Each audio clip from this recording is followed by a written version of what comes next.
मित्रों, आज के हमारे व्याख्यान प्रदर्शन का विषय है हिंदुस्तानी शास्त्रीय संगीत।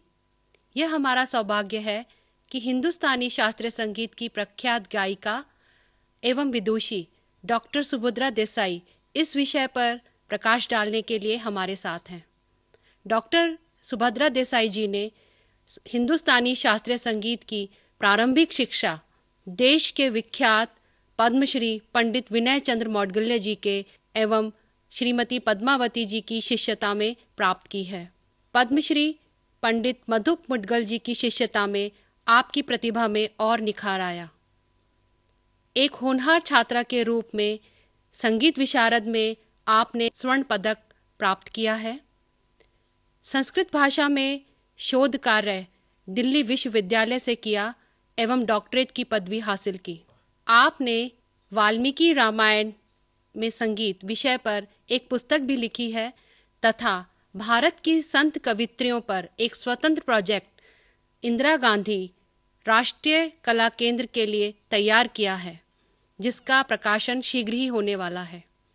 Doctor Subhadra Desai all India radio एवं दूरदर्शन की ए ग्रेडेड तथा भारतीय सांस्कृतिक संबंध परिषद की सूचीबद्ध कलाकार हैं। आपने न केवल देश के प्रमुख संगीत समारोहों में वरन विदेशों में भी अपनी प्रतिभा का प्रदर्शन किया है। संस्कृत के श्लोकों का गायन करने वाली आप भारत की प्रथम कलाकार हैं। आध्यात्म एवं भक्ति का मधुर मिश्रण आपकी गायकी की विशेषता है। मित्रों, 4 कड़ियों में प्रस्तुत इस व्याख्यान प्रदर्शन के दौरान डॉक्टर सुभद्रा देसाई हिंदुस्तानी शास्त्रीय संगीत के उद्भव, विकास, इतिहास एवं गायन की पद्धतियों से आपको परिचित कराएंगी। मुझे पूर्ण विश्वास है कि इस व्याख्यान प्रदर्शन से हिंदुस्तानी शास्त्रीय संगीत की आपकी समझ में संवर्धन होगा। सांस्कृतिक स्रोत एवं प्रशिक्षण केंद्र CIT और आपकी ओर से इस कार्यक्रम में मैं डॉक्टर सुभद्रा देसाई जी का हार्दिक अभिनंदन करती हूँ। भारत के सबसे प्राचीन ग्रंथ हैं चारों वेद, ऋग्वेद, यजुर्वेद, सामवेद और अथर्ववेद। इनमें से ये हजारों वर्ष पुराने ग्रंथ हैं। इनमें से जो सामवेद है वो हमारे देश का प्रथम ऐसा ग्रंथ है जिनके टेक्स्ट जो हैं, जिनकी जो ऋचाएं हैं, मंत्र हैं, वो गाए गए। तो सामवेद का जो संबंध है संगीत के साथ वो एकदम डायरेक्ट संबंध है। अब ऋग्वेद के जो ऋचाएं थी, जो मंत्र थे, वो 3 स्वरों में गाए जाते थे, उदात्त, अनुदात्त और स्वरित। उदात्त यानी चढ़ा हुआ, अनुदात्त उतरा हुआ और समाहार जो है वो बीच का स्वर था। उच्चैरुदात्तः, नीचैरनुदात्तः, स्वरितः समाहारः। अब वो जो स्वर थे वो हमारे संगीत के स्वरों के सबसे पहले स्वर थे। कैसे गाते थे, आज भी गाए जाते हैं, वो मैं आपको बताऊंगी। तानपुरा। तो उन स्वरों के साथ जो समानांतर हमारे संगीत के स्वर हैं वो ऐसे हैं।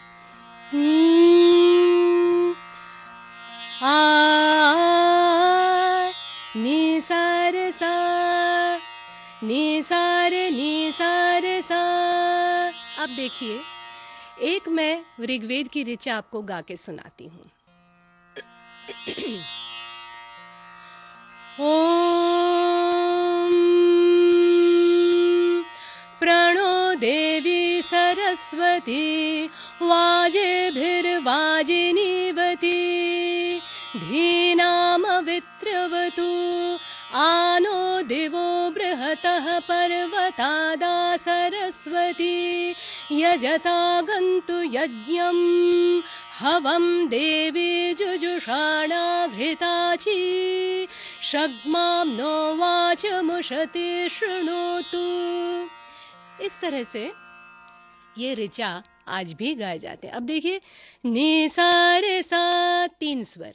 अब वो जो 3 स्वर थे ऋग्वेद के, उदात्त, अनुदात्त और स्वरित, धीरे धीरे वे 7 स्वरों में वो बढ़े, वो डेवलप हुए, कैसे उन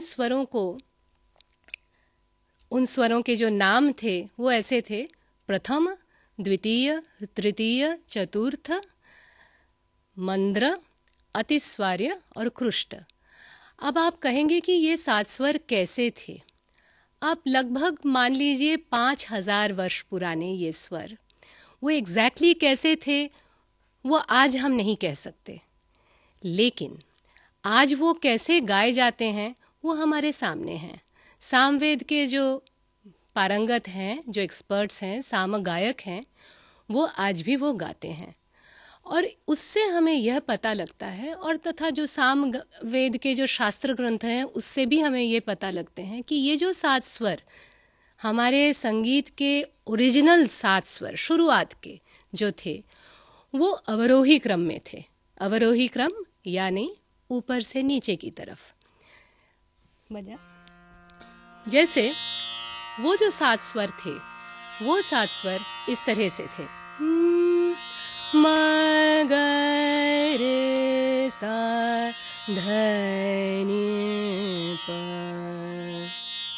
अब ये 7 स्वर जो हैं हजारों वर्षों से चले आए, और वो वेणु का मध्यम स्वर उसका पहला स्वर था, यानी प्रथम स्वर जो सामवेद का था वो वेणु का मध्यम स्वर था, ऐसे शास्त्रों में हम जानते हैं। अब ये जो स्वर थे, क्या आज भी सामगायक ऐसे गाते हैं? अक्सर हाँ, अक्सर नहीं। क्या होता है कि कई सामगान ऐसे हैं जो केवल 3 ही स्वरों में गाते हैं, कुछ 4 में गाते हैं, कुछ 5 या कुछ 6 स्वरों में गाते हैं, और 2 ही साम ऐसे हैं जिनको 7 स्वरों में गाए जाते हैं। अब क्या होता है, धीरे धीरे, क्योंकि संगीत जो है ये एक प्रयोग धर्मी कला है। प्रयोग धर्मी यानी प्रत्यक्ष कला, प्रैक्टिकल आर्ट। वो बढ़ता है, वो एक जैसा तो कभी नहीं रह सकता, वो हमेशा ही उसमें परिवर्तन, उसमें परिवर्धन आते ही रहते हैं। इसीलिए जो सामगान के 7 स्वर थे, वो 7 स्वर धीरे धीरे जब हमारे संगीत, आज के भारतीय संगीत के 7 स्वर तक उनकी जो जर्नी है उसमें उनमें कई परिवर्धन हुए हैं। अब लोक धुनों के माध्यम से संगीत का प्रचलन सामवैदिक गायन के साथ साथ चलता आया है, ये तो जाहिर सी बात है। सामान्य लोग जो थे, जो वेद के उच्चारण नहीं भी करते थे, क्या वो गाते नहीं थे? वो भी गाते थे, और वो लोक धुन के माध्यम से अपनी बातें वो प्रकट करते थे। आपको कईयों को पता है, हिस्ट्री के स्टूडेंट्स जो हैं, इतिहास के छात्र, उनको तो पता ही है कैसे हड़प्पा मोहनजोदड़ो के जो सिविलाइजेशंस हैं वहाँ नर्तकी की मूर्ति प्राप्त होती है वहाँ उस समय की। इससे यह पता लगता है कि संगीत, नृत्य, वाद्य, ये सब चीज़ें उसी समय से आ गए थे। लेकिन ये जो संगीत के संदर्भ हैं, ये शास्त्रों में हमें कौन से समय से मिलते हैं? जो वैदिक काल की बात मैंने आपसे कही, उसके बाद बुद्ध के समय से पहले रामायण, महाभारत, ये जो 2 एपिक्स हैं हमारे देश के, ये लिखे, इनकी रचना हुई। आपको ताज्जुब होगा कि रामायण और महाभारत में किस तरह से संगीत की बातें, संगीत की चर्चा हुई है। रामायण और महाभारत में हमें अनेक संगीत के पारिभाषिक शब्द मिलते हैं, जैसे श्रुति, जाति, ग्राम, मूर्छना, लय, ताल, मात्रा, प्रमाण, और इसके साथ साथ अनेक ऐसे वाद्य हैं जिनके संदर्भ हमें रामायण और महाभारत में मिलते हैं, जैसे वीणा, विपंची, मृदंग, तंत्री, मुरज और मर्दल, ऐसे जो उनमें से कई वाद्यों के नाम आज तक हमारे वाद्यों के नाम रहे हैं। तो इससे ये एक बात स्पष्ट हो जाती है कि वेदों के समय से लेके संगीत का तो प्रचलन बहुत अच्छी तरह से हमारे समाज में था। अब रामायण महाभारत के बाद दूसरी शताब्दी बीसी, सेकेंड सेंचुरी बीसी में भरत का नाट्य शास्त्र हमारे सामने आता है। अब ये सबसे पहला ऐसा शास्त्र ग्रंथ है जिसमें नाटक और नाटक में प्रयुक्त होने वाले संगीत, यानी संगीत में नृत्य भी है और गायन भी है, वाद्य भी है, वाद्य कैसे बनते थे, नाटक कैसे होता था, रंगमंच कैसे बनता था, ये सभी बातें और इसके साथ जुड़ने वाले जो बातें हैं हमारी कलाओं से संबंधित, ये सभी बातें सब पहली बार हमें मिलते हैं नाट्य शास्त्र में। और नाट्य शास्त्र के बाद जो मूर्धन्य दूसरा जो संगीत का जो शास्त्र ग्रंथ है वो है मतंग का बृहद्देशी। उसके बाद 13th सेंचुरी में हमें संगीत रत्नाकर शारंगदेव जी का, ऐसे इस तरह से कई ऐसे शास्त्र ग्रंथ हमें मिलते हैं जिनसे हमें हमारे प्राचीन और मध्य युग तक का जो संगीत की जो यात्रा है उसके बारे में हमें पता लगती है।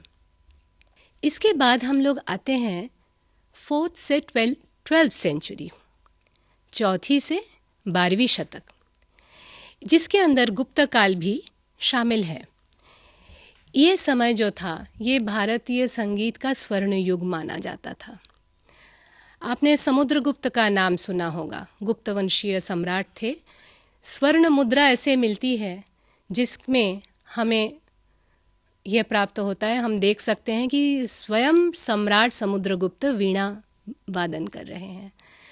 तो स्वयं राजा वीणा वादन करते हुए ये इससे बड़ा और क्या हमें प्रूफ मिल सकता था कि संगीत का धीरे धीरे कैसे वो डेवलपमेंट हो रहा था। तो राज दरबारों में और सामान्य नागरिकों में इक्वली और पैरेलली संगीत चल रहा था और बहुत अच्छी तरह से बहुत माना हुआ था।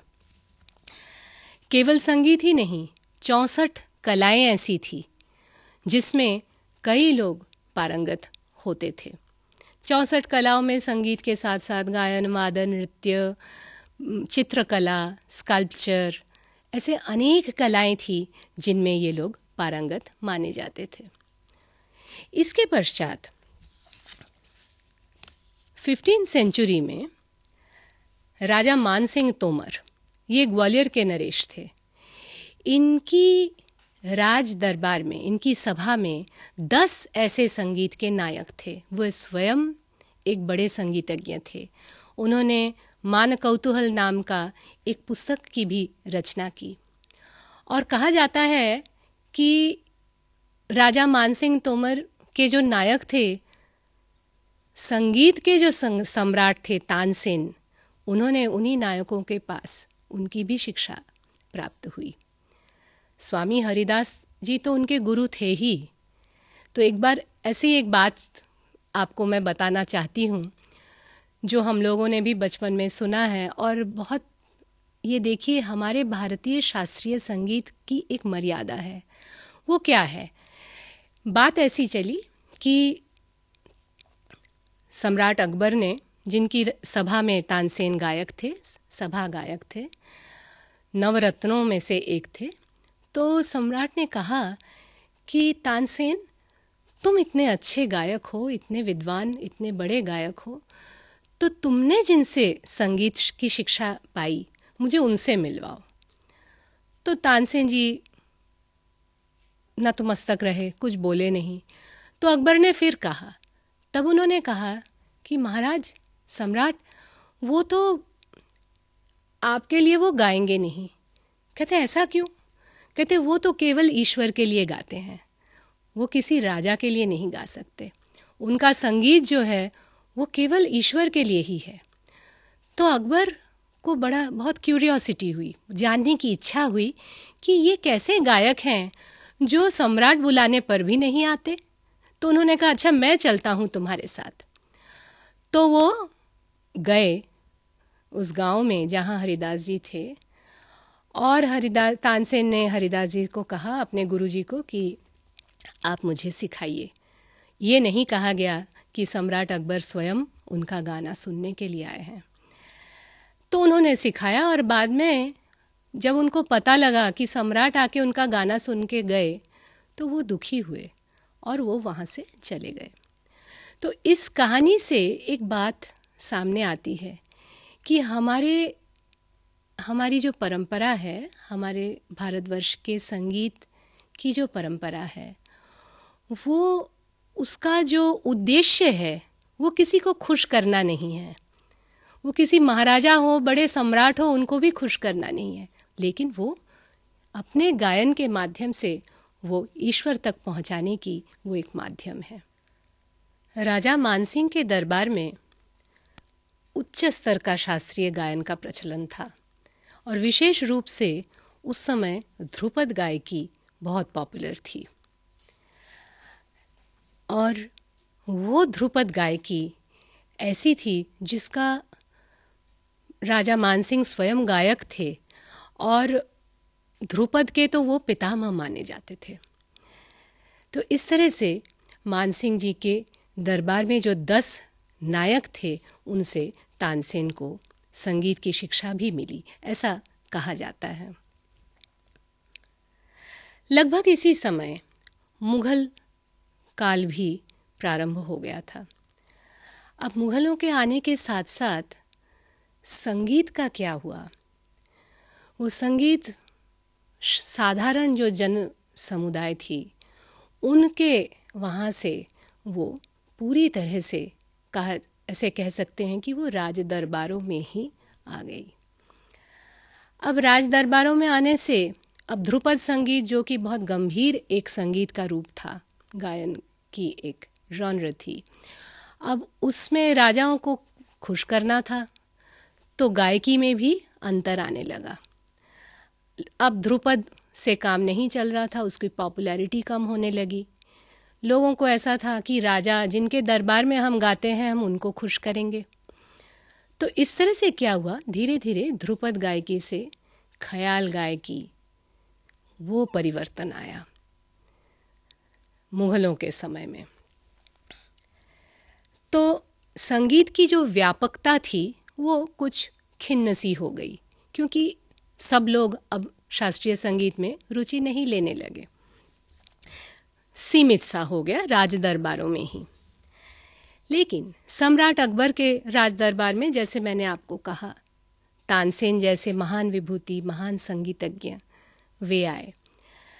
अब इसके बाद क्या हुआ, आगे चलकर अलाउद्दीन खिलजी के दरबार में अमीर खुसरो नाम के एक बहुत बड़े विद्वान, कवि, संगीतज्ञ थे।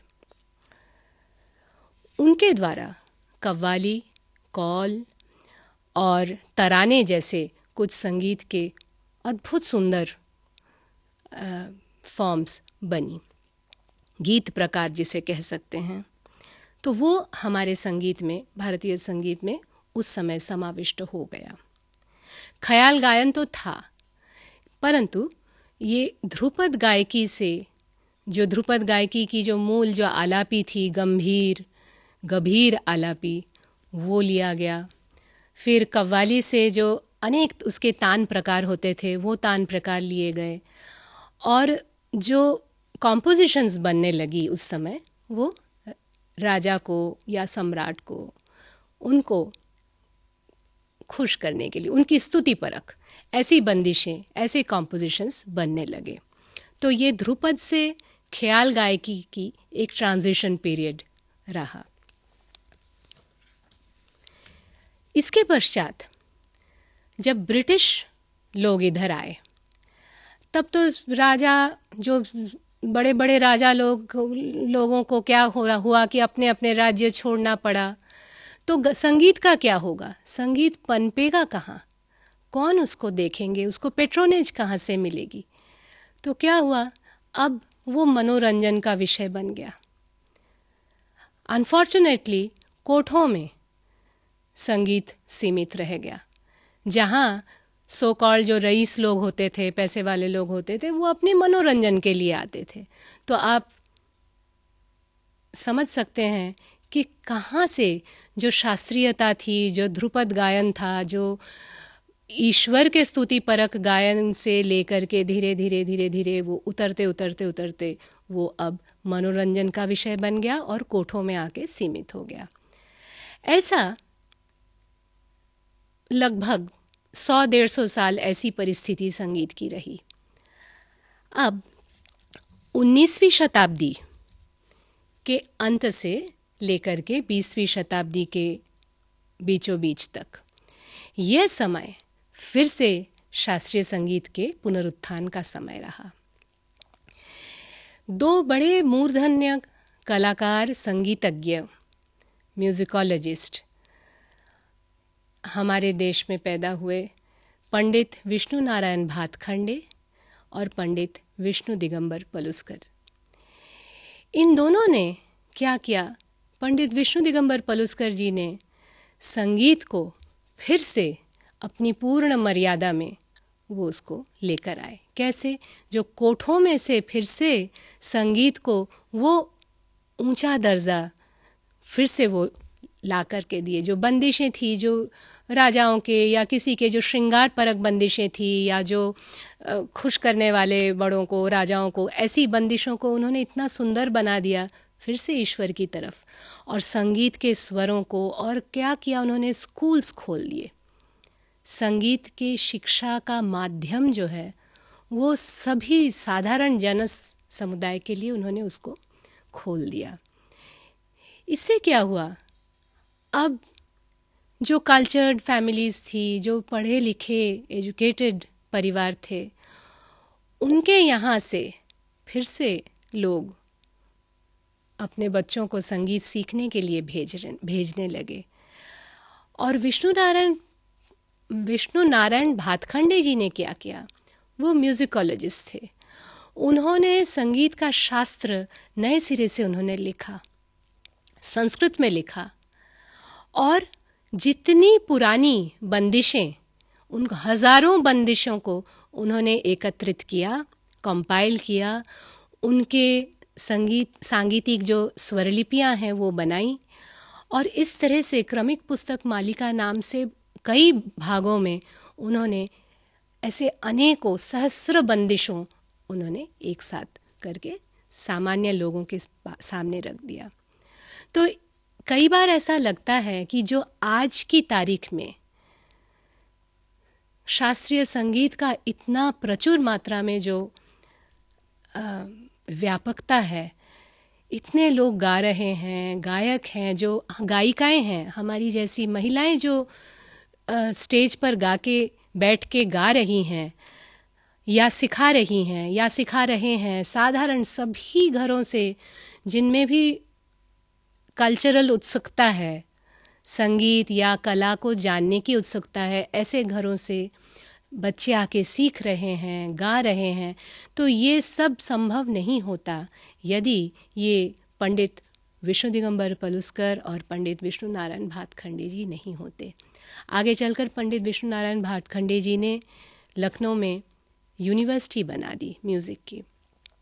तो इस तरह से ये जो सांगीतिक यात्रा हमारे देश की रही, वेदों के ऋचाओं से लेकर के, ध्रुपद से लेकर के, ख्याल से लेकर के, फिर ठुमरी, और फिर आगे चलकर जनसाधारण के लिए उस शास्त्रीय संगीत को ले आना, रागों का परिवर्तन और परिवर्धन होना और व्यापकता उनकी, ये एक साधारण सी बात नहीं है। ये जो हमारी ये जो परंपरा है, ये शायद ही किसी दूसरे देश में इतना रिच हेरिटेज आपको देखने को मिलेगा। भारतीय परंपरा में संगीत की जो परिभाषा है उसका एक विशेष अर्थ है। संगीत यानी केवल मात्र गाना है या बजाना है, ऐसा नहीं। संगीत यानी गीत, वाद्य और नृत्य तीनों का समावेश संपूर्ण रूप से संगीत माना जाता है। गीतम वाद्यम तथा नृत्यम त्रयम संगीतम उच्यते, ऐसे शार्ंगदेव ने संगीत रत्नाकर में कहा है। और हम देखते हैं कि केवल शास्त्रकार कह रहे हैं ऐसा नहीं है। संगीत सही मायने में जब उसमें गायन है, वादन है, नृत्य है और पूर्ण रूप से तभी संगीत आपको सामने दिखाई देता है। जब आप स्टेज पे किसी शास्त्रीय नर्तक को या नृत्यांगना को देखते हैं, ओडिसी, भरतनाट्यम, कुचिपुड़ी, मोहिनीअट्टम, कथक, कितने ही तरह तरह के हमारे देश में शास्त्रीय नृत्य हैं। तो जब आप नर्तक को देखते हैं, वो डांस कर रहे हैं स्टेज पर, उनके साथ में स्टेज के एक तरफ, एक साइड में उनके गायक और वादक वृंद बैठते हैं। सभी डांस के शैलियों के साथ आप देखेंगे। एक होते हैं जो गायक, जो गा रहे होते हैं, उनके साथ में कोई सारंगी वादक हैं या कोई सितार वादक हैं, कोई सरोद वादक होते हैं, बांसुरी वादक होते हैं, या अगर वो कर्नाटक शैली में है, देश के जो दक्षिण भारत के कोई नृत्य शैली है, तो उसमें आप देखेंगे कि वीणा है या कर्नाटक शैली में बांसुरी है। इसके साथ उनके जो रिदम के, ताल के वाद्य हैं, कर्नाटक शैली में जब डांस होती है तो उसके साथ मृदंगम आप देखते हैं, या ओडिसी नृत्य के साथ पखावज आप देखते हैं, या जो नॉर्थ इंडियन कथक शैली है उसके साथ आप तबला बजते देखते हैं या पखावज बजते हुए देखते हैं। तो आप ये सोचिए कि जब वो नृत्य हो रहा है, वो नृत्यांगना नृत्य कर रही हैं, उसके साथ यदि गायन और वादन दोनों ना हो तो क्या वो संपूर्ण हो सकता है? नहीं। जब कोई गायक स्टेज पर बैठ के गा रहा हो, आप देखेंगे उनके साथ हारमोनियम होता है या तानपुरा होता है, तबला होता है या सारंगी होती है।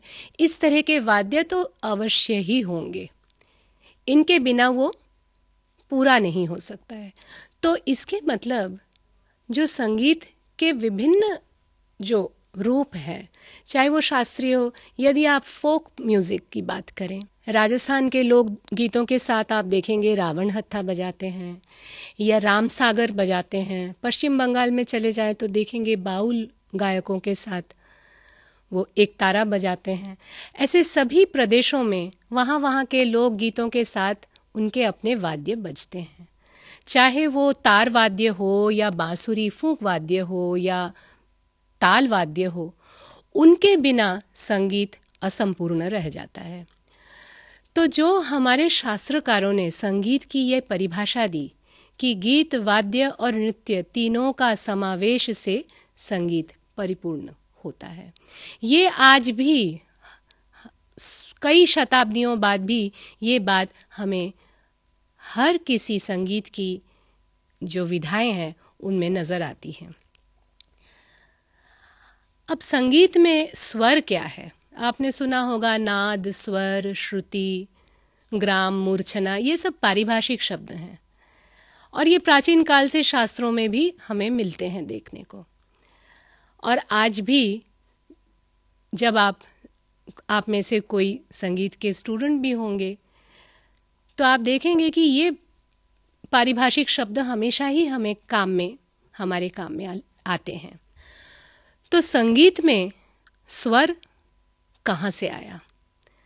हमने वेदों में स्वरों की बात की थी कि वेदों की ऋचाओं में 3 स्वर हैं, इत्यादि इत्यादि। तो ये स्वर हैं क्या? जब हम गाते हैं तो गाने में स्वरों का प्रयोग होता है, ये एक बात आपने शायद सुना होगा।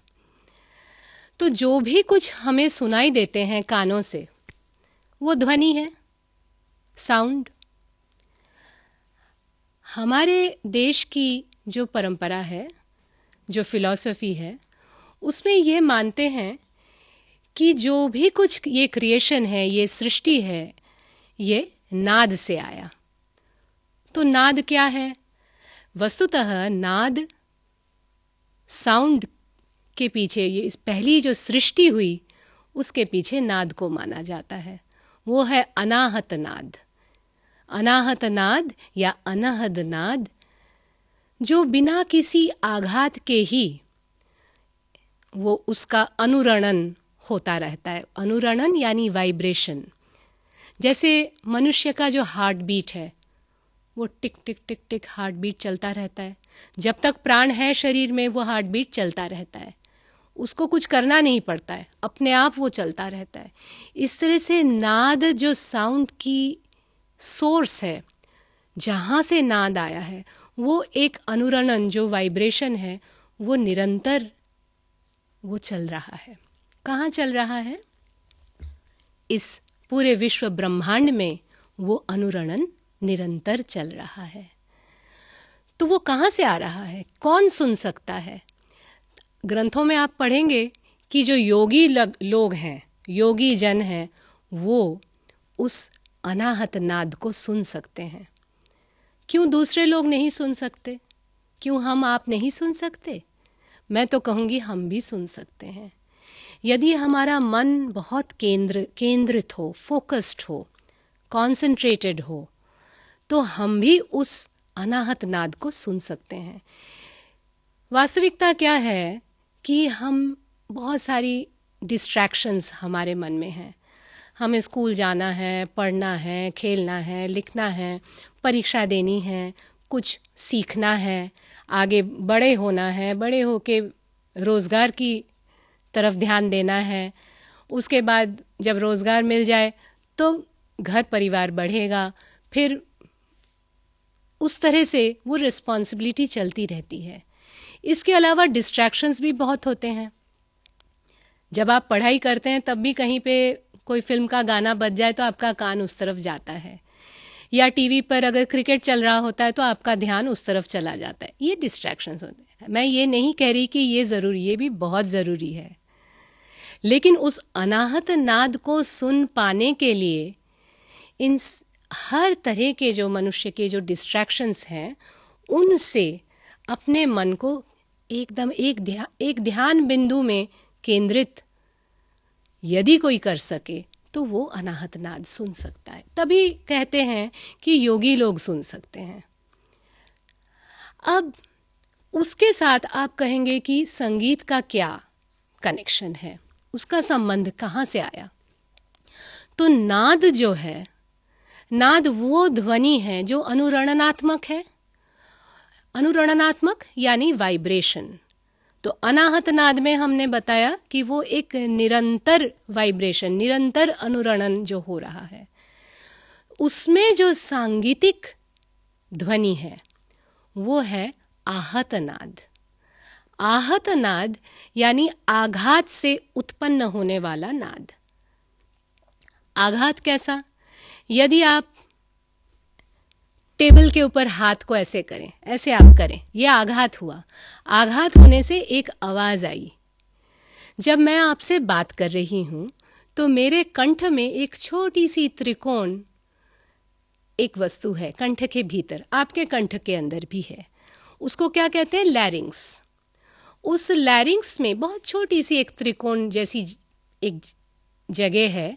वहां पे जब वायु बाहर से, जब हम इनहेल करते हैं तो एयर को इनहेल करते हैं, वायु अंदर आती है और वायु अंदर आकर के उस त्रिकोण को वो आघात करती है, वो ऐसे धक्का मारती है।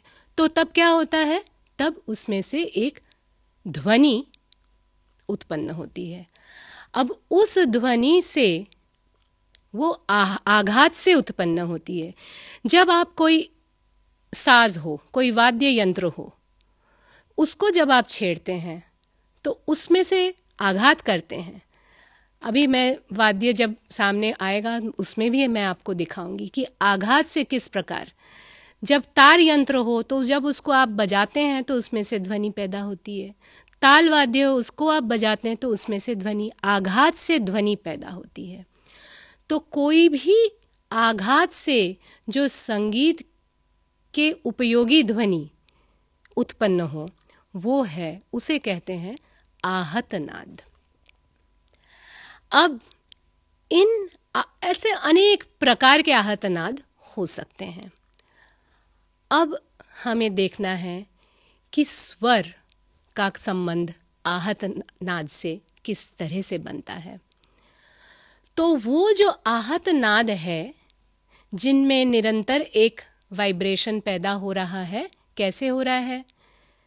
निरंतर नहीं, निरंतर वाइब्रेशन तो अनाहत नाद में हो रहा है, और आहत नाद में जब किसी आघात से उत्पन्न हो रहा है तो आहत नाद। अब आहत नाद में जो ऐसे सूक्ष्म ध्वनि है, माइक्रोटोन्स जिसको कहते हैं, जो संगीत के उपयोगी हैं, ऐसे 22 इस प्रकार के आहत नाद हैं जिनको हम कहते हैं श्रुति। तो ये 22 श्रुति आप एक से दूसरे को अलग अलग करके आप सुन सकते हैं। संगीत के उपयोगी नाद है वो, और उन 22 श्रुति पर जो हमारे संगीत के 7 स्वर हैं वो आधारित हैं। स्वरों के नाम इस प्रकार से हैं: षड्ज यानी सा, ऋषभ यानी रे, गंधार यानी ग, मध्यम यानी म, पंचम प, धैवत यानी ध, और निषाद यानी नी। तो वो आप जब आप लोग गाते हैं तब भी कई बार आपको ये सरगम आपने गाए होंगे। ये इस प्रकार से हैं: सा रे ग म प ध नी। तो इन 7 स्वरों पर हमारी जो पूरी संगीत परंपरा है ये आधारित है। एक मजेदार बात है, वो ये है कि ये जो 7 स्वर हैं इनमें सा और प यानी षड्ज और पंचम स्वर जो हैं वो अचल हैं। अचल यानी अपनी जगह से वो हिलते नहीं हैं, अचल। बाकी सभी स्वर रे ग म ध नी ये चल स्वर कहे जाते हैं, यानी अपनी जगह से ये डिविएट होते हैं या अपनी जगह से ये हिलते हैं। जब ये अपनी जगह से हिलते हैं तो ये कैसा सुनाई देता है? जैसे मान लीजिए सा रे रे, ये है रे की अपनी जगह। जब अपनी जगह से रे थोड़ा सा नीचे आ जाता है, कैसे? सा रे, ये कोमल रे कहा जाता है, कोमल यानी सॉफ्ट। सा रे रे, 2 रे हुए। सा रे ग ग, जब वो अपनी जगह से थोड़ा नीचे आ जाता है, सा रे ग ग ग, 2 ग हुए। इसी तरह से मध्यम, धैवत, निषाद ये भी अपनी जगह से जब हटते हैं तो उनको विकृत स्वर कहा जाता है। जो अपनी जगह से हटते नहीं हैं वो कौन से स्वर हुए? सा और प। और बाकी स्वर जो रे ग म ध नी जब अपनी जगहों पे स्थिर रहते हैं तो वो शुद्ध स्वर कहते हैं, शुद्ध, प्योर। और जब अपनी जगह से हटते हैं तो रे ग ध और नी ये कोमल स्वर बन जाते हैं। रे सा रे शुद्ध रे, कोमल रे। सा रे ग शुद्ध ग, सा रे ग कोमल ग। सा रे ग म ये शुद्ध म, सा रे ग म। देखिए ये जो म है ये अपनी जगह से हिल के वो नीचे नहीं आया बल्कि ये ऊपर गया। म सा रे ग म शुद्ध म, सा रे ग म, तो तीव्र म कहा जाता है। अब पंचम तो अचल है, वो आप जानते ही हैं, तो पंचम अपनी जगह से हिलता नहीं है। जब धैवत पे जाते हैं सा रे ग म प ध, ध शुद्ध ध, प ध ये कोमल ध, प ध नी शुद्ध नी, प ध नी कोमल नी। तो देखिए अपनी जगह से जब नीचे आ जाते हैं वो कोमल स्वर बन जाते हैं। तो शुद्ध और कोमल स्वर। जब रे, ग, ध और नी अपनी जगह से हिलके नीचे की तरफ आते हैं तो वो कोमल स्वर कहे जाते हैं। जब मध्यम या म अपनी जगह से हिलके थोड़ा ऊपर जाता है तो वह तीव्र मध्यम या तीव्र म कहा जाता है। तो फिर क्या हुआ, 7 स्वर तो थे ही, उसके साथ 4 कोमल और 1 तीव्र, 5 स्वर और जुड़े। यानी हमारे देश के हिंदुस्तानी शास्त्रीय संगीत परंपरा में कुल 12 स्वर हुए। अब इन 12 स्वरों का प्रयोग क्या, वहां जाने से पहले एक और बात बतानी ही थी। जैसे सा रे ग म प ध नी, इस एक साथ जब हम इन स्वरों को बोलते हैं तो यह कहा जाता है सप्तक। सप्तक यानी 7 स्वरों का समावेश। इसी को वेस्टर्न म्यूजिक में ऑक्टेव कहा जाता है। तो देखिए ऑक्टेव शब्द भी 8 से आता है, ऑक्ट 8। तो लेकिन सा रे ग म प ध नी 7 ही स्वर हैं। तो आप देखेंगे हिंदुस्तानी भाषा में सप्तक कहा जा रहा है, सप्त स्वर, उनका समावेश यानी सप्तक। अब इन स्वरों से किस तरह से संगीत बनता है। आपने सुना होगा राग, ये परिभाषा। राग जो शब्द है, इसको शास्त्रों में ऐसे कहा गया है, रंजयति इति रागः, जो सुनने में अच्छा लगे, लोगों के मनों का रंजन करे, यानी अच्छा लगे सुनने में, ऐसे कुछ स्वर समष्टि, कुछ विशेष स्वरों को जब एक स्ट्रक्चर में बांध दिया जाता है, एक स्ट्रक्चर यानी उसका एक मूल रूप तैयार होता है। विशेष स्वर समष्टि और कुछ विशेष स्वर समष्टियों को किस तरह से गाया जाना है, उसके कुछ नियम होते हैं, उसके कुछ मूलभूत लक्षण होते हैं, कुछ तत्व होते हैं जिससे एक राग बनता है। ऐसे अनेक राग हैं। जो संगीत का छात्र है उसे वर्षों लग जाते हैं एक राग को आयत्त करने में। लेकिन रागों का मजा ये है कि हमारा जो पूरा संगीत परंपरा है, हमारी परंपरा जो संगीत की है, वो रागों पर आधारित है और ये राग बनते हैं उन 12 स्वरों से। तो आप देखिए, ध्वनि, अनाहत नाद, आहत नाद, 22 श्रुतियां, उनमें से 7 श्रुतियां, 7 स्वर जो गाए जाते हैं, और जो 5 विकृत स्वर जो हैं, 12 स्वर कुल मिला के, ये सभी, इनका प्रयोजन क्या रहा? ये प्रयोजन है कि ये इन स्वरों से राग बने। ये हमारे देश की एक बहुत विशिष्टता है, हमारे संगीत के परंपरा की एक विशिष्टता है। ऐसे राग रूप और आपको शायद ही कहीं और मिले। तो राग को बनाने में इन स्वरों का काम है। 5 स्वर ले लेते हैं। सा रे ग प ध, 5 ही स्वर हैं, लेकिन उनमें राग बन सकता है। सा ध प ग रे द सा, 5 ही स्वर हैं। उसमें से राग भूपाली बनती है या राग देशकार बन सकता है। इस तरह से राग समष्टि, राग कैसे बनते हैं? स्वरों के समष्टि से।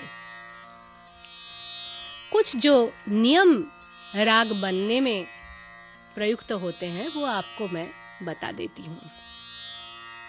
पहला है आरोह और अवरोह। आरोह यानी ऊपर की तरफ जाना, अवरोह यानी ऊपर से नीचे की तरफ लौटना। आपने सुना होगा पर्वतारोही, पर्वत पे आरोहण करने वाला, पर्वत पर चढ़ने वाला। तो हमारे संगीत की क्षेत्र में क्या होगा? स्वरों को लेकर ऊपर जाने वाला। स्वरों को किस तरह से ऊपर लिया जाएगा, किस तरह से स्वरों को नीचे लाए जाएंगे। सारे ग प ध सा, सा ध प ग रे सा, सारे ग प ध ध सा, सा ध प ग रे ध सा। ये है आरोह अवरोह राग भूपाली के। ऐसे अनेकों राग हैं। तो केवल आरोह अवरोह से राग नहीं बनता, ये तो एक उसका तत्व है, एक लक्षण है। और हर राग में जिसमें जो जो स्वर लगते हैं, जिस तरह से लगते हैं, उनके अपने आरोह और अवरोह क्रम होते हैं। प्रत्येक राग में एक स्वर ऐसा होता है जो सबसे प्रबल होता है, सबसे इंपॉर्टेंट होता है। वो कैसा? उस स्वर से और उस स्वर को प्रयोग के जो प्रयोग है अनेक तरह से हो सकते हैं, उससे आपको पता लगता है कि ये स्वर सबसे बलिष्ठ स्वर है, सबसे स्ट्रॉन्ग स्वर है, सबसे अधिक प्रयुक्त होने वाला इस राग का यह स्वर है।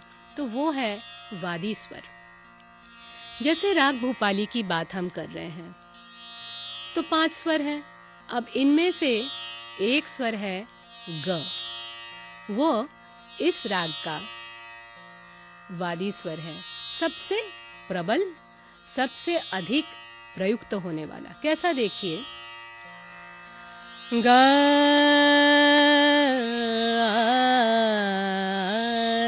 ये आकार में बताया। यदि स्वरों में बताएं, ग रे सा रे ध सा, ध सा रे ग, सा रे ग रे ग, प ग रे ग रे द, प ध सा रे ग रे द सा, सा रे ग प ग। देखिए, बार बार हम ग पे आ रहे हैं, अलग अलग तरीके से, अलग अलग रास्तों से। प ग रे ग रे ग रे प ग, ग प ध प ग, प प ग रे सा रे ग प ग, ग रे ध ग रे द सा। तो आप देखिए किस तरह से राग भूपाली में 5 स्वर हैं, लेकिन 5 स्वरों में सबसे अधिक प्रयुक्त होने वाला, सबसे जो इम्पोर्टेंट स्वर है वो है गंधार, ग। तो इस स्वर को क्या कहते हैं? वादी। इस तरह से सभी रागों के अपनी अपनी वादी स्वर होते हैं। जो वादी स्वर के बाद जो इम्पोर्टेंट स्वर होता है उसे कहते हैं समवादी। हर एक राग में होते हैं। राग भूपाली में जैसे गंधार है, उस तरह से ग प ध, ये ध जो है वो समवादी स्वर हुआ। ध द प ग प ध, तो ये धैवत जो है ध, इस राग में संवादी स्वर का काम करेगा। तो वादी संवादी जो है ये बहुत इंपॉर्टेंट स्वर माने जाएंगे। इसके बाद जो अगला लक्षण है वो है न्यास। न्यास स्वर वो स्वर होता है जिस पर हम रुकते हैं, जिस पर हम आके पॉज करते हैं। पकड़, पकड़ शब्द से ही आपको पता लगेगा, पकड़ यानी जिससे पकड़ सकते हैं। तो इसमें संगीत में क्या पकड़ना है? राग, कौन सा राग गाया जा रहा है उसका पकड़। यानी कोई ऐसा फ्रेज गाने के, कोई स्वरों के ऐसा फ्रेज बनेगा जिसको सुनते ही पता लग जाएगा कि ये अमुक राग है।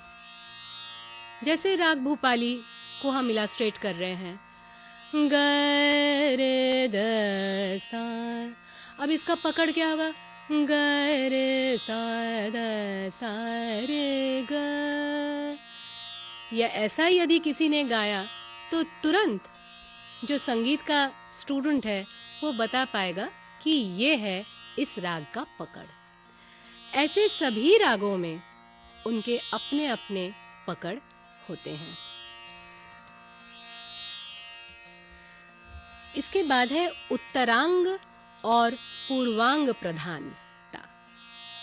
उत्तरांग, अंग मतलब बॉडी पार्ट, तो यहाँ संगीत का या राग के जो बॉडी पार्ट्स हैं क्या है? स्वर। तो उत्तरांग और पूर्वांग, जैसे सप्तक है सारे ग प ध सा या सारे ग म प ध नी सा, ये है सप्तक। इसका जो सारे ग म ये है पूर्वांग और प ध नी सा ये है उत्तरांग। अब जो राग पूर्वांग में ज्यादा सुंदर बनते हैं, ज्यादा सुंदर निखरते हैं, ज्यादा गाए जाते हैं, पूर्वांग प्रधान राग उसको कहते हैं।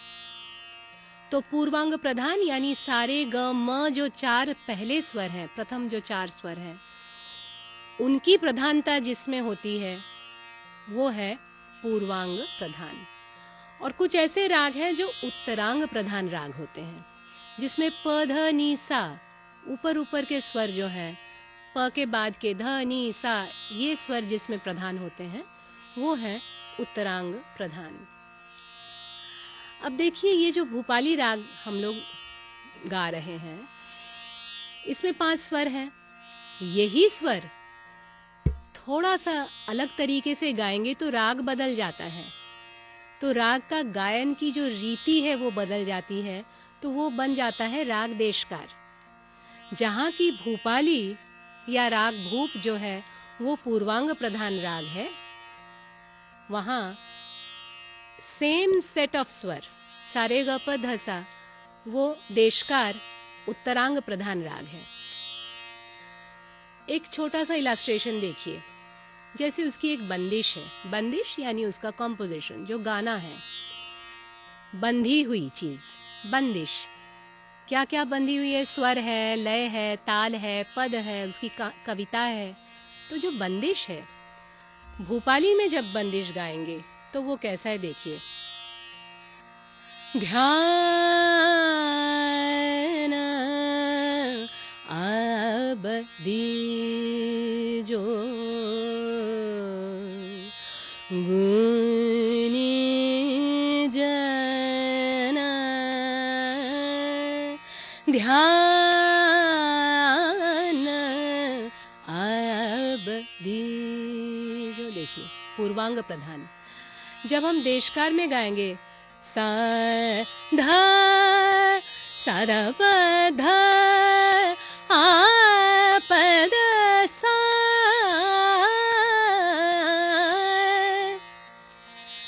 जा जा रे, देशकार की बंदिश सुनिए। जा जा रे भौरा जा रे विदेश, जा जा रे भौरा जा। अब देखिए स्वर वही है सारे ग प ध सा। जब भूप गा रहे हैं उसको वो गंभीर है, उसका चलन, उसकी जो प्रकृति है वो गंभीर है, उसका मूड जो है वो डीप है, लेकिन और वो पूर्वांग प्रधान राग है। जब देशकार गा रहे हैं वही स्वर है लेकिन उसकी प्रकृति भिन्न है, तो वो उत्तरांग प्रधान राग बन जाता है। प्रत्येक राग का गाने के लिए एक समय होता है।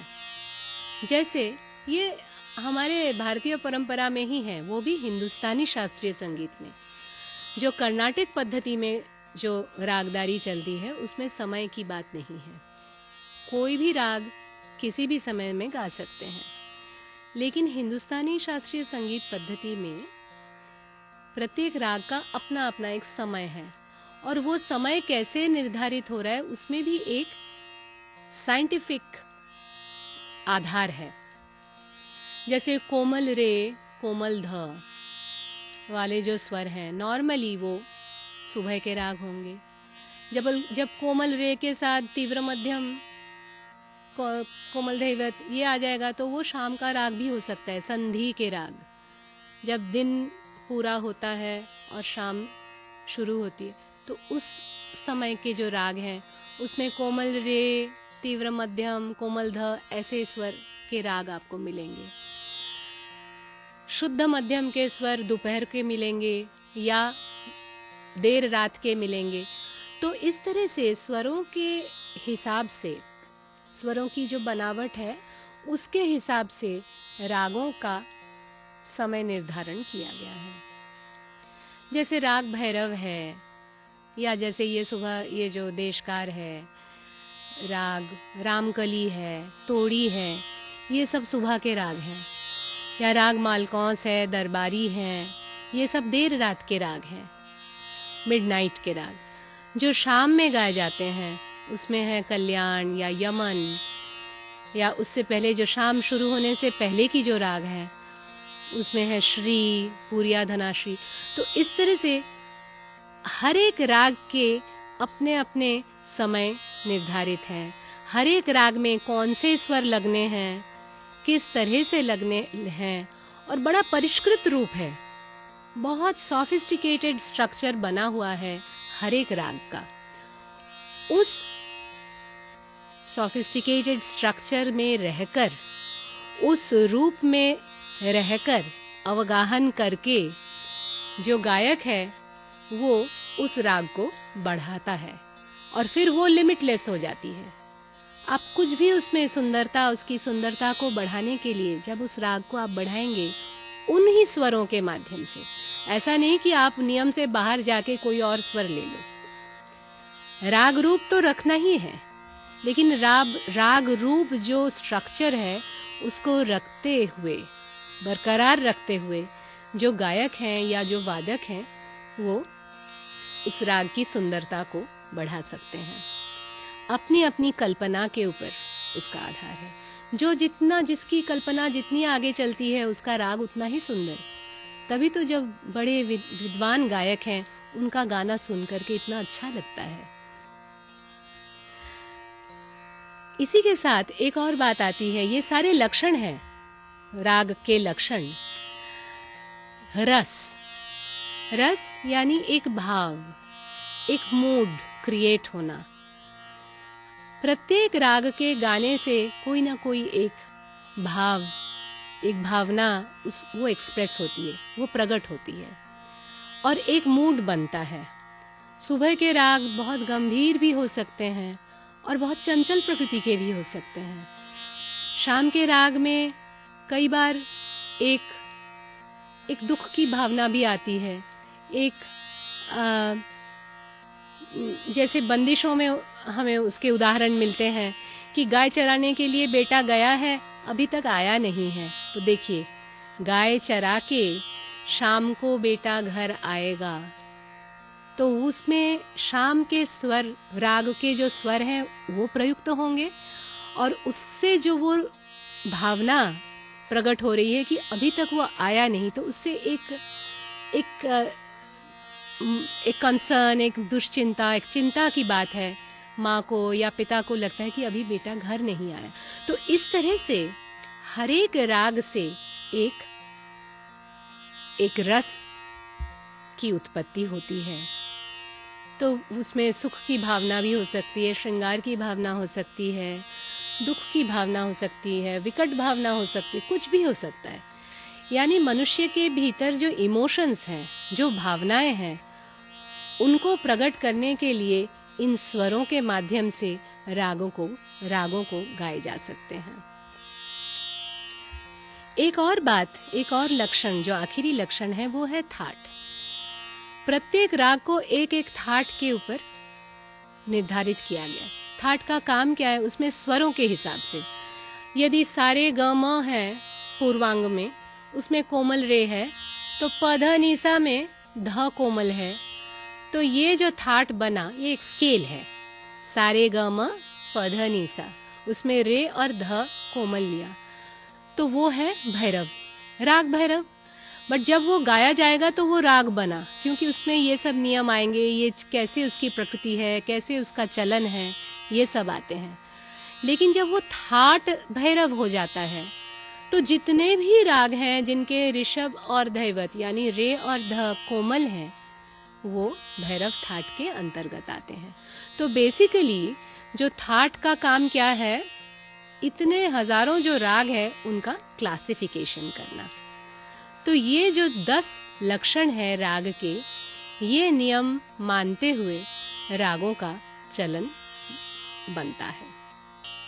तालः शब्दस्य निष्पत्तिः प्रतिष्ठितेन धातुना, गीतम वाद्यम च नृत्यम च यतस्ताले प्रतिष्ठितम। यानी संगीत के तीनों पक्ष जो हैं, गीत, वाद्य और नृत्य, तीनों ही ताल पर आधारित है, ताल पर प्रतिष्ठित है। जो शब्द है ताल, ये जो धातु है तल धातु, तल धातु से ताल शब्द आया। तल धातु का अर्थ है आधार, किसी वस्तु का आधार। तो संगीत का आधार है ताल। ताल के बिना संगीत अधूरा है। जब कोई गायक गाता है, चाहे वो शास्त्रीय हो या चाहे वो लोकगीत हो, जब कोई वादक बजाता है, शास्त्रीय वाद्य या लोकवाद्य, तब भी, और जब कोई नर्तक या नृत्यांगना जब नृत्य करते हैं, तब भी ताल का प्रयोग बहुत इंपॉर्टेंट रोल प्ले करता है, बहुत अहम भूमिका उसकी होती है। ताल के बिना संगीत असंपूर्ण है। अब ये ताल है क्या? संगीत का आधार तो है, लेकिन ताल है क्या? कालः क्रियामाणः तालः, मतलब जो काल की क्रिया है उसका परिमाण है ताल।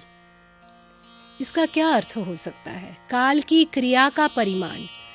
काल जो है वो तो निरंतर चला आ रहा है, युग चले जाते हैं, वर्ष चले जाते हैं, घंटे चले जाते हैं, मिनट्स, सेकेंड्स। तो जो क्रिया जो निरंतर चल रही है, काल की क्रिया, उसका परिमाण है काल। जो लय में जो निरंतरता है उसको बांधता है, उसकी एक परिमाण प्रस्तुत करता है। मान लीजिए संगीत में एक ये लय चल रही है, ये लय चल रही है 1 2 3 4, ऐसे तो लय चल ही जा रही है। तो उसको कैसे बांधते हैं ताल की क्रिया के माध्यम से? तो वो एक साइक्लिक मूवमेंट है। साइक्लिक मूवमेंट यानी आवर्त चलता है। जैसे एक चक्र का आवर्त, यहाँ से लेके ये घूम के फिर वो चक्र ऊपर आता है। तो ये जो साइक्लिक मूवमेंट है, आवर्त जो है, ये आके जहाँ पर खत्म होता है फिर वहीं से उसका दूसरा आवर्त शुरू होता है, फिर वहाँ जब वापस आता है फिर उसका तीसरा आवर्त शुरू होता है। इस तरह से जो काल की जो गति है वो तो निरंतर चली आ रही है, तो उसको उस परिमाण में वो ताल बांध देता है। यही उसका काम है।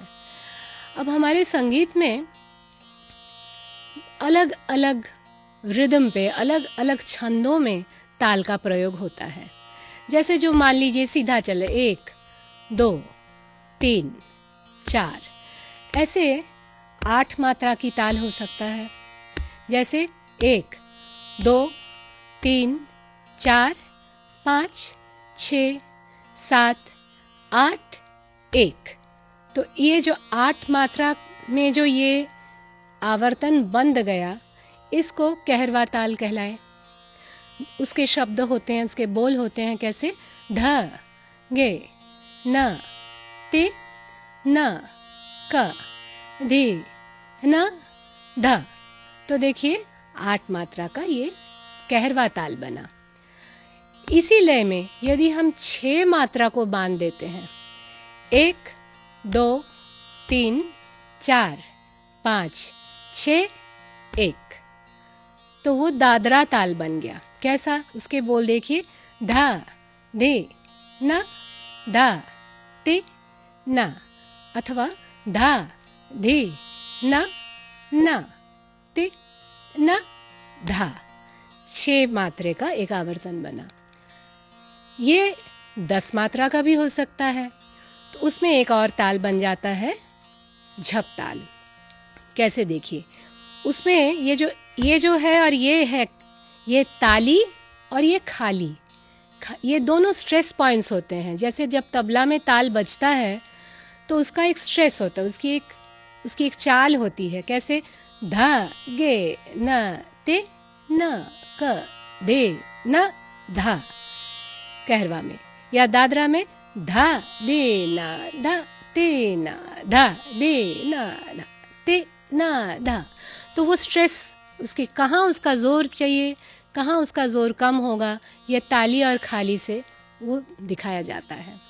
जब हम 10 मात्रा की ताल की बात करते हैं, उसमें देखिए कहाँ कहाँ ताली है, कहाँ खाली है। 1 2 3 4 5 6 7 8 9 10 1। तो देखिए कितने अलग अलग तरीके के ताल बन सकते हैं। इसके ऐसे बोल हैं झप ताल के, धे ना धे धे ना ते ना धे धे ना धे। ये 10 मात्रा का ताल हुआ। अब 7 मात्रा का ताल भी हो सकता है। एक देखिए रूपक, ये खाली से शुरू होता है, ते ते ना धे ना धे ना ते। देखिए 7 मात्रा में ये ताल बना।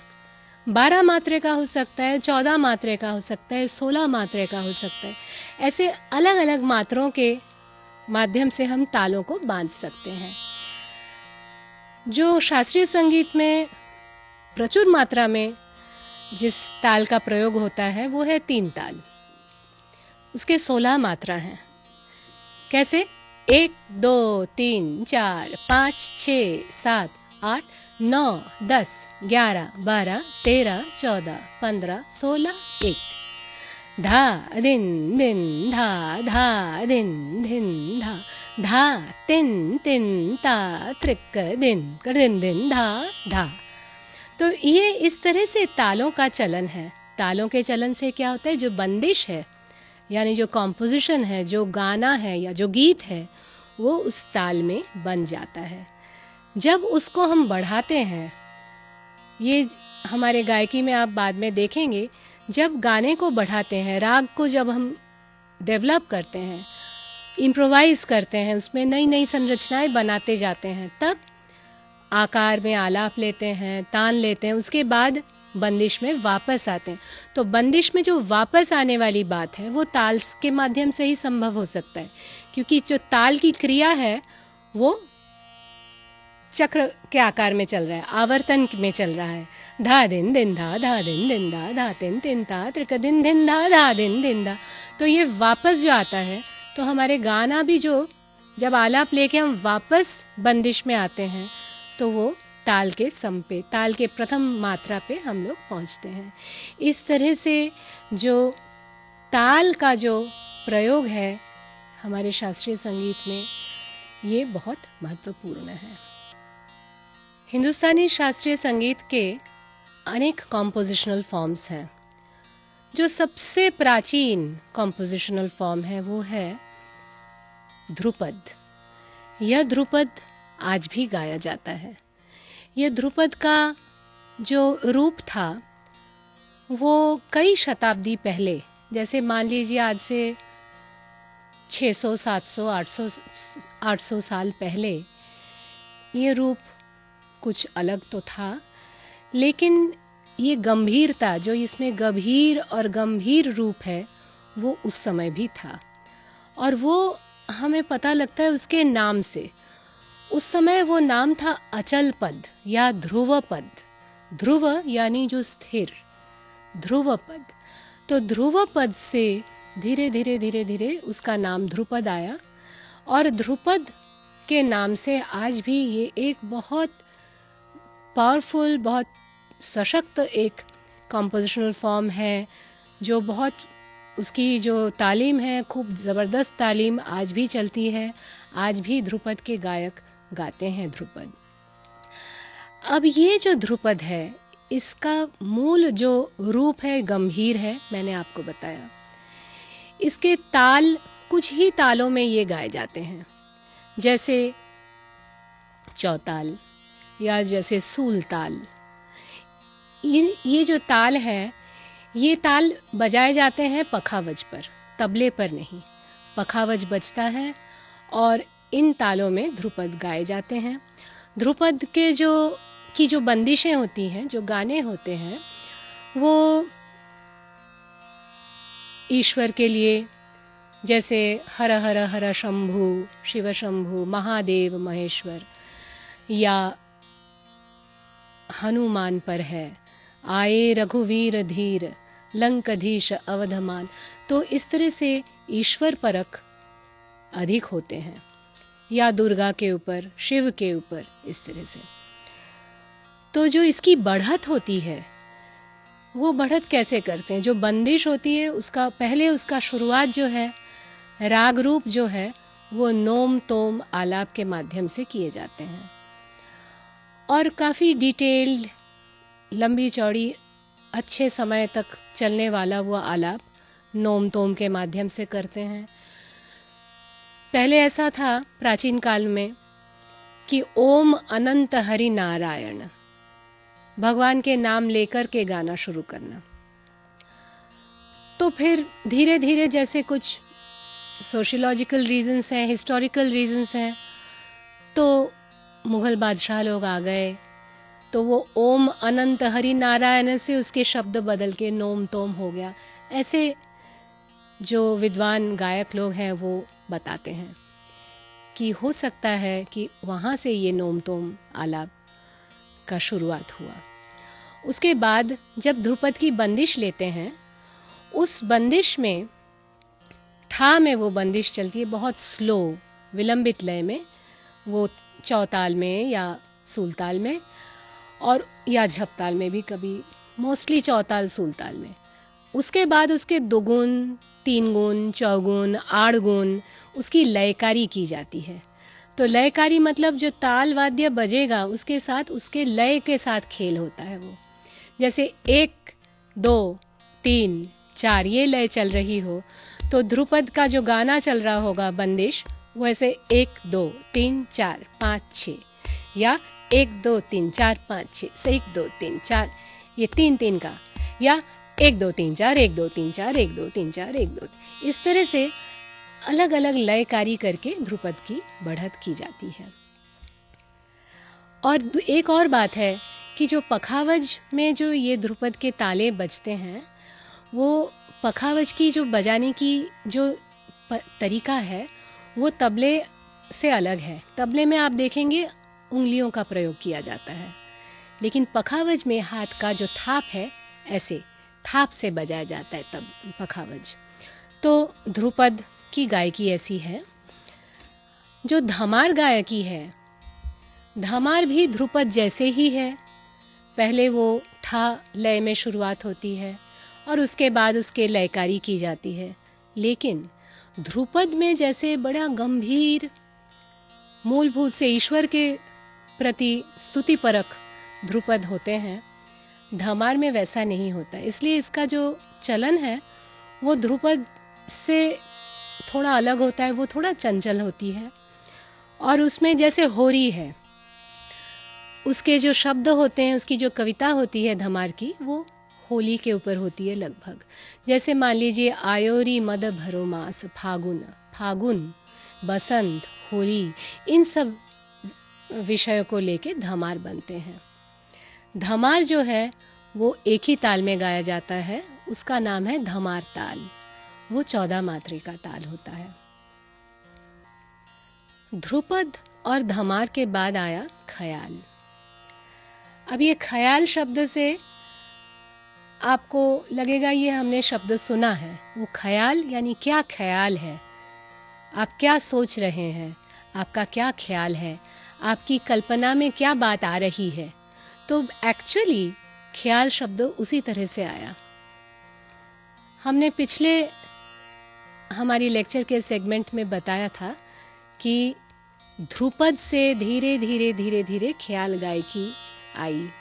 वो एक ट्रांजिशन पीरियड था। एक कुछ समय पहले ध्रुपद मंदिरों में या राजाओं के दरबारों में भी ईश्वर परक ध्रुपद होते थे, बट धीरे धीरे जब राज्याश्रय के कारण, क्योंकि राजा पेट्रन होते थे, आश्रय देते थे गायकों को, अब राजाओं को खुश करना था, तो अब इतना हैवी, इतना गंभीर विषय वस्तु को से काम नहीं चल रहा था, तो धीरे धीरे वो श्रृंगार परक हो गए या स्तुति परक, राजाओं की स्तुति परक।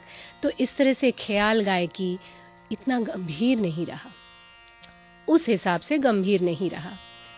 उसमें भी आज जो आप ख्याल सुनेंगे उसमें भी गंभीर रागों में गंभीर ख्याल भी गाए जाते हैं, परंतु जो ध्रुपद की गंभीरता थी उस हिसाब से ख्याल में एक वो बंधी हुई इतनी नहीं रही। उसका एक उसका वो जो खुल गया थोड़ा सा, उसका वो जो माध्यम था वो उस गंभीरता से थोड़ा सा श्रृंगार परक या खुशी उसमें से व्यक्त करना, इस तरह की बात आई। अब ये ख्याल किस तरह से गाए जाते हैं? दो प्रकार के ख्याल होते हैं। एक विलंबित ख्याल, विलंबित शब्द से आप समझ सकते हैं कि वो विलंबित लय में गाई जाती है, यानी स्लो, धीरे धीरे। तो उसके ताल होते हैं एक ताल या विलंबित एक ताल 12 मात्रे का, या विलंबित 3 ताल, विलंबित झप ताल, कभी कभी 7 मात्रे के रूपक में भी विलंबित ख्याल गाए जाते हैं।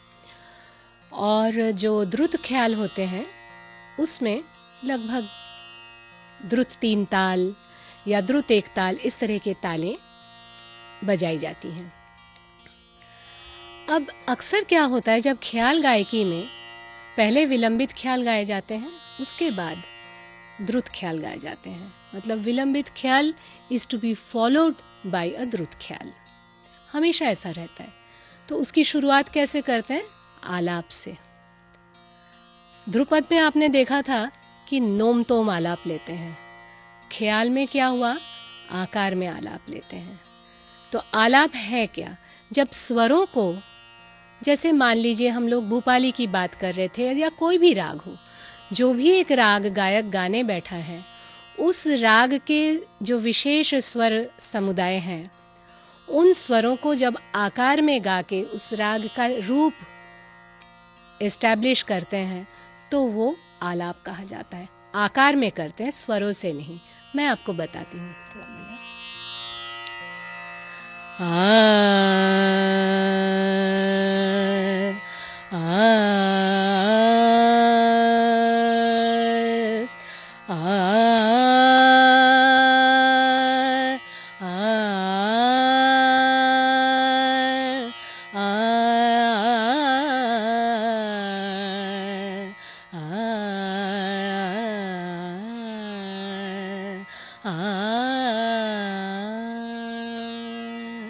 तो स्वरों को हमने आकार में गाया, तो ऐसा आलाप से राग का रूप को दर्शाया।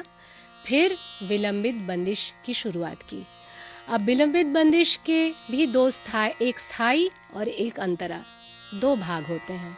द्रुत बंदिश में भी एक स्थाई एक अंतरा, 2 भाग होते हैं।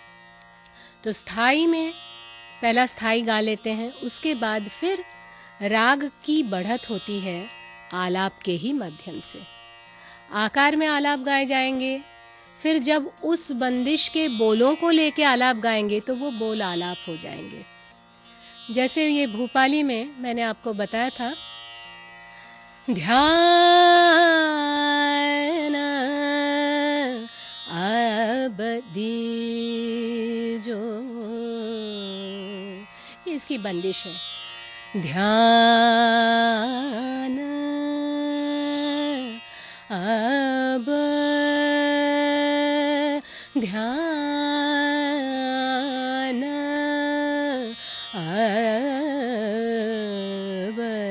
दीजो।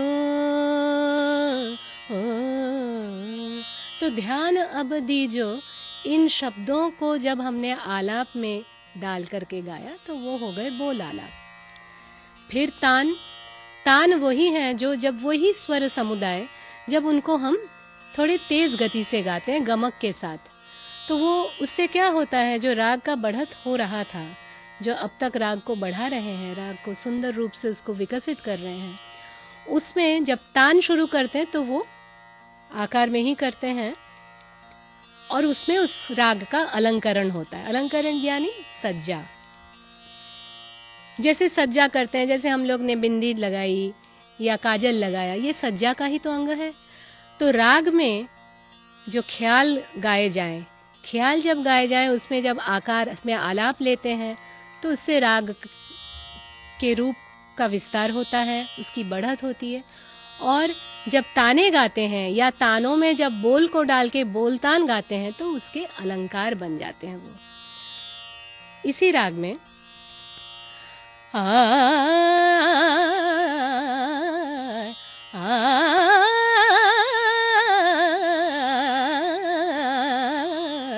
तो ये जब जल्दी ले रहे हैं आकार को, तान, ध्यान दीजो, तो ध्यान अब दीजो, उन्हीं शब्दों को जब हम तान में डाल के गा रहे हैं तो वो बोलतान बन जाते हैं। तो इस तरह से देखिए, जो ख्याल है वो एक बहुत सुंदर, एक बड़ा परिष्कृत राग रूप को दर्शाने का, राग रूप को बढ़ाने का और अपनी कल्पना को प्रस्तुत करने का, स्वरों के माध्यम से, राग के माध्यम से, ये ख्याल में पूर्ण रूप से इसका विकास हुआ है। थोड़ा धीरे बजा।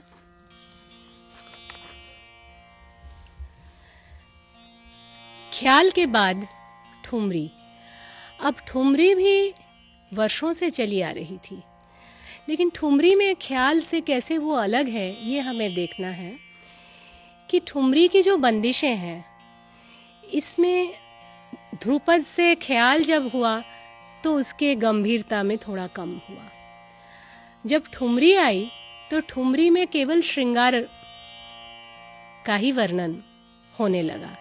सभी रागों में ठुमरी नहीं गा सकते, क्योंकि कुछ ऐसे राग हैं जैसे भूपाली है या मालकौंस है या दरबारी है, ये राग गंभीर राग हैं। तो गंभीर रागों में फिर श्रृंगार परक वर्णन कैसे करेंगे, इसलिए केवल कुछ ही रागों में ठुमरी गाई जाने लगी।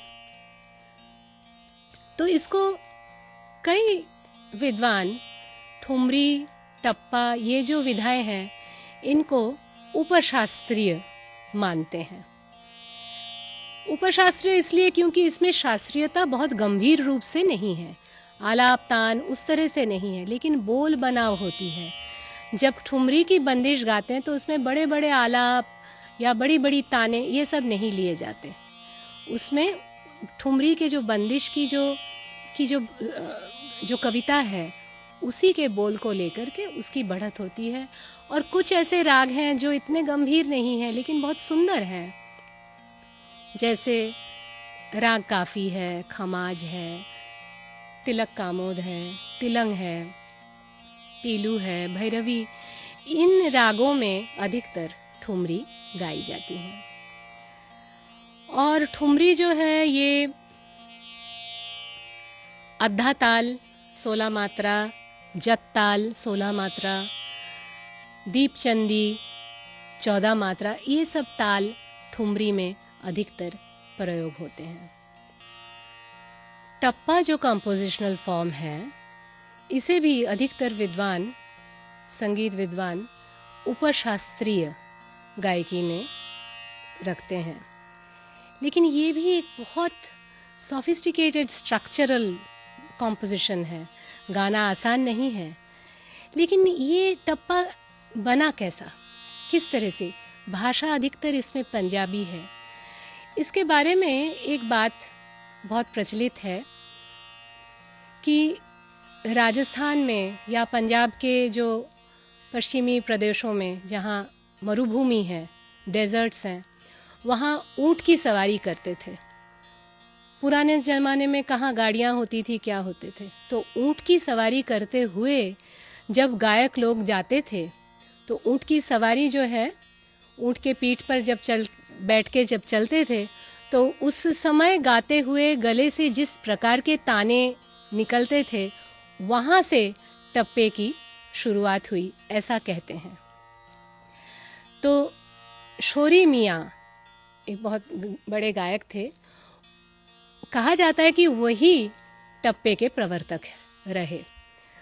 तो टप्पे में क्या होता है कि उसमें तान, जो तान की बात हम कर रहे थे कि राग के स्वरों को लेके बहुत जल्दी जल्दी करके आकार में गाना, थोड़ा सा बजा,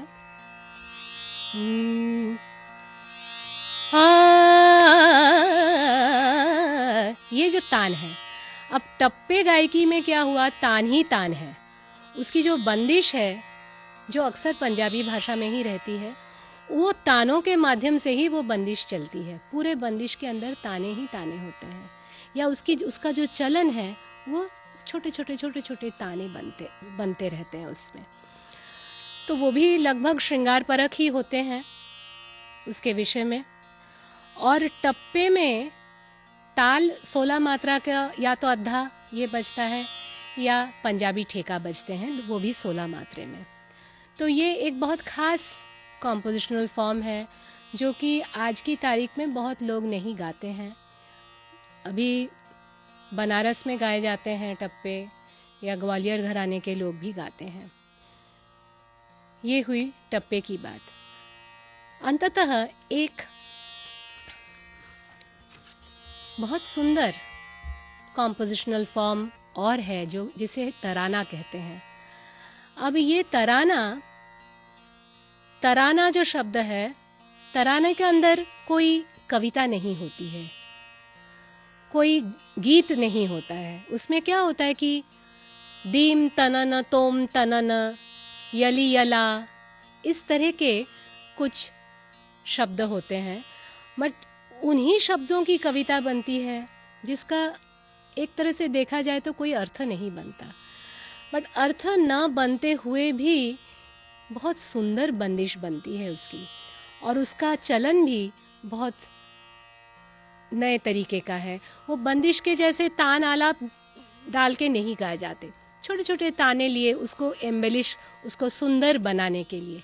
बाकी उसमें राग का बढ़त वगैरह नहीं करते, विलंबित ख्याल, द्रुत ख्याल, ये सब कुछ गा लिए, उसके बाद तराने गाए जाते हैं।